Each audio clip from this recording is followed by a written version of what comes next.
Letter 44. The Kingdom Within. There is one obscure point which I want to make clear, even though I may be accused of mysticism by those to whom mysticism means only obscurity.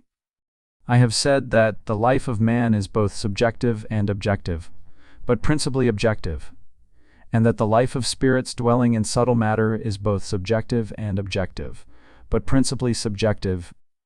Yet I have spoken of going alone or with others to heaven as a place. I want to explain this. You remember the saying, "The kingdom of heaven is within you," that is subjective. Also, where 2 or 3 are gathered together in my name, there will I be in the midst of them. Now those places in this subtle realm, which I have called the Christian heavens, are places where 2 or 3, or 2 or 3,000, as the case may be, are gathered together in His name, to enjoy the kingdom of heaven within them. The aggregation of souls is objective, that is, the souls exist in time and space. The heaven which they enjoy is subjective, though they may all see the same thing at the same time, as, for instance, the vision of Him whom they adore as Redeemer. That is as clear as I can make it. Letter 45. The Game of Make-Believe. One day I met a man in Doublet and Jose, who announced to me that he was Shakespeare. Now I have become accustomed to such announcements, and they do not surprise me as they did 6 or 8 months ago. Yes, I still keep account of your months, for a purpose of my own. I asked this man what proof he could adduce of his extraordinary claim, and he answered that it needed no proof. That will not go down with me, I said, for I am an old lawyer. Thereupon he laughed and asked, "Why did you not join in the game?" I am telling you this rather senseless story because it illustrates an interesting point in regard to our life here. In a former letter, I wrote about my meeting with a newly arrived lady, who, finding me dressed in a Roman toga, thought that I might be Caesar, and that I told her we were all actors here. I meant that, like children, we dress up when we want to impress our own imagination, or to relive some scene in the past. This playing of a part is usually quite innocent, though sometimes the very ease with which it is done brings with it the temptation to deception, especially in dealings with the earth people. You see the point I wish to make. The lying spirits, of which the frequenters of Swant's rooms so often make complaint, are these astral actors who may even come to take a certain pride in the cleverness of their art. Be not too sure that the spirit who claims to be your deceased grandfather is that estimable old man himself. He may be merely an actor playing a part for his own entertainment and yours. How is one to tell, you ask? One cannot always tell. I should say, however, that the surest test of all would be the deep and unemotional conviction that the veritable entity was in one's presence. There is an instinct in the human heart which will never deceive us if we, without fear or bias, will yield ourselves to its decision. Letter 46. Heirs of Hermes. There is much sound sense, and not a little nonsense, talked about adepts and masters who live and work on the astral plane. Now, I am myself living, and sometimes working, on the so-called astral plane, and what I say about the plane is the result of experience and not of theory. I have met adepts, yes, masters here.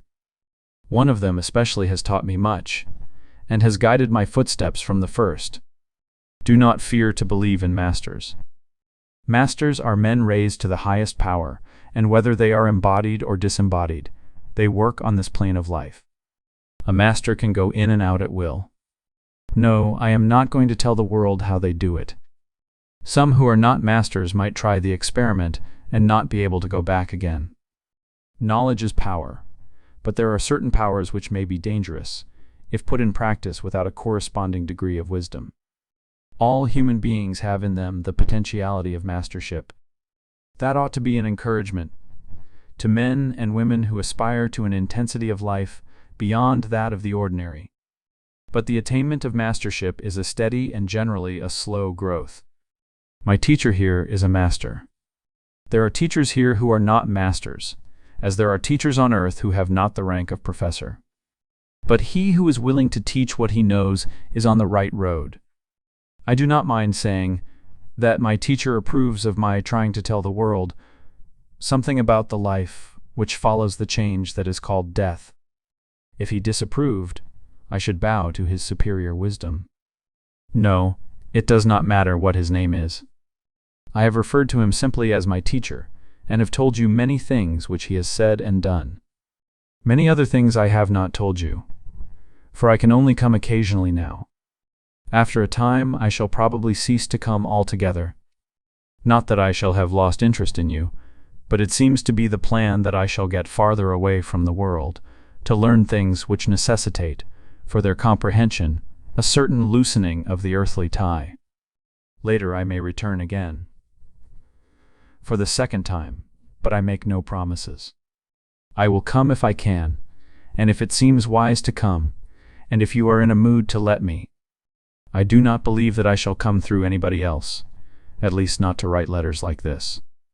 I should probably have to put such another person through the same training process that I put you through, and few, even of those who were my friends and associates, would trust me to that extent.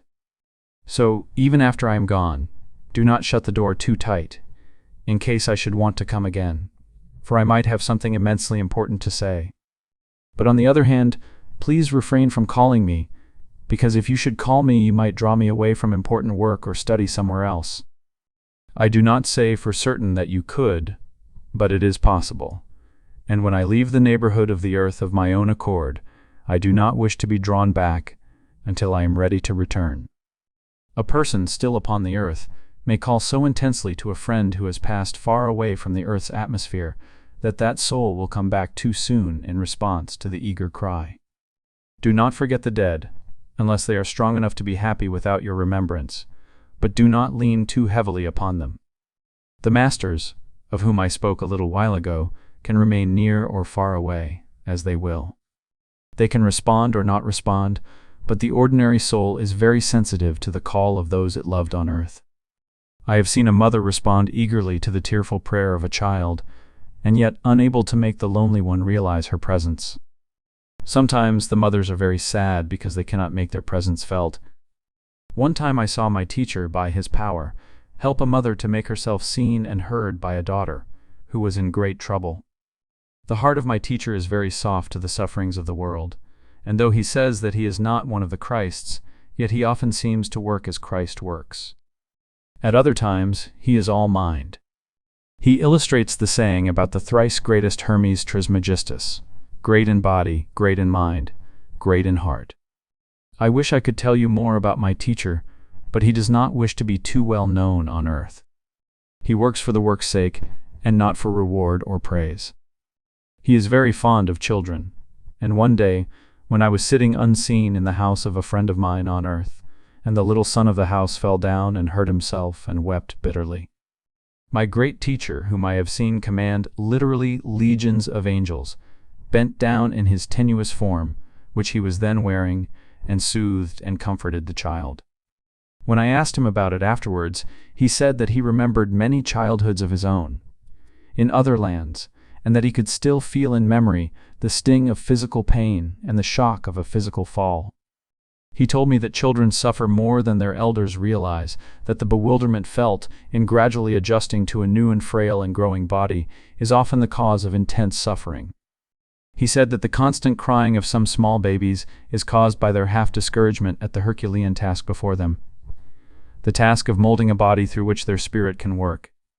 He told me a story of one of his former incarnations, before he became a master, and what a hard struggle he had to build a body.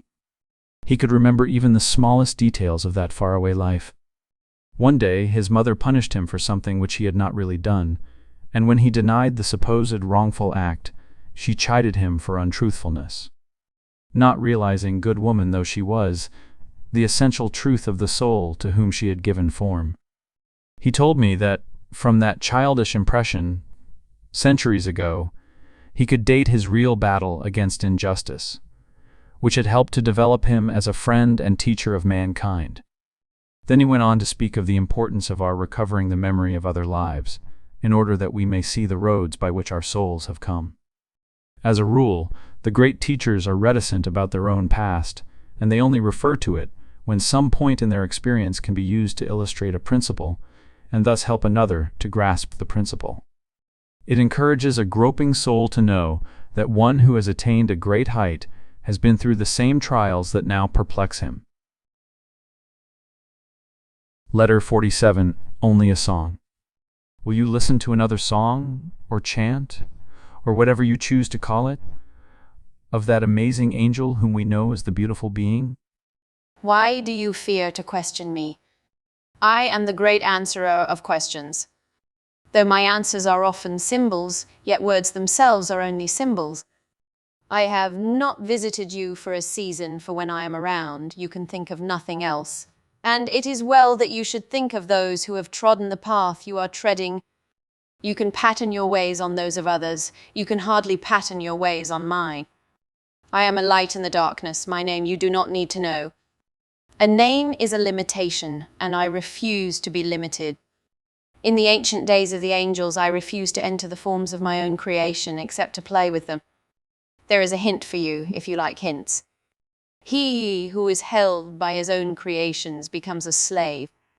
That is one of the differences between me and men. What earthly father can escape his children? What earthly mother wishes to? But I can make a rose to bloom, then leave it for another to enjoy. My joy was in the making. It would be dull for me to stay with a rose until its petals fell. The artist who can forget his past creations may create greater and greater things. The joy is in the doing, not in the holding fast to that which is done. Oh, the magic of letting go. It is the magic of the gods. There are races of men to whom I have revealed myself. They worship me. You need not worship me, for I do not require worship. That would be to limit myself to my own creations if I needed anything from the souls I have touched with my beauty. Oh, the magic of letting go. The magic of holding on. Yes, there is a magic in holding on to a thing until it is finished and perfect. But when a thing is finished, whether it be a poem, a love, or a child, let it go. In that way you are free again and may begin another. It is the secret of eternal youth. Never look back with regret. Look back only to learn what is behind you. Look forward always. It is only when a man ceases to look forward to things that he begins to grow old. He settles down. I have said to live in the moment. That is the same thing seen from another side. The present and the future are playfellows. We do not play when we study the past. I am the great playfellow of men.